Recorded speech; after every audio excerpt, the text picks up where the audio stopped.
দর্শক দেখছিলাম দুটি বাচ্চা সংগ্রহ করছে মমিন ভাই একেবারে পানির দামে। মমিন ভাই কি দুটি কিনলেন? চাচার জন্য। আসসালামু আলাইকুম, কেমন আছেন? কিনা হইল নাকি? কত কত? 23,000। 23,000?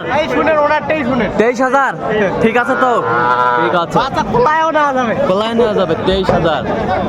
23,000 দুটি বাচ্চা কিনলেন মমিন ভাই। 23,000 দুটি বাচ্চা, কম টাকার। তার মানে কত করে পড়ছে তাহলে? ইনি একটা গরু নিয়েছিল 1 বছরে বিক্রি করছে। হ্যাঁ, 1 বছর কত টাকা বিক্রি করছে? 75 বিক্রি করছে। 75। ওই জন্য আবার ওই রকমই আসি নিচ্ছে। আচ্ছা, এরকমই নিচ্ছে, এরকমই নিছিল। দুটো 23,000 পড়ছে, 11.5। সার না বকনা? দুটাই বকনা। দুটাই বকনা। দেন মোবাইল নাম্বারটা দেন। 01701536966। আচ্ছা, নাম্বার যদি করলে হবে। এগুলো কম পাওয়া যায়, হ্যাঁ, মানে এগুলো একটু কমে পাওয়া যায়। কমে পাওয়া যায়। ঠিক আছে।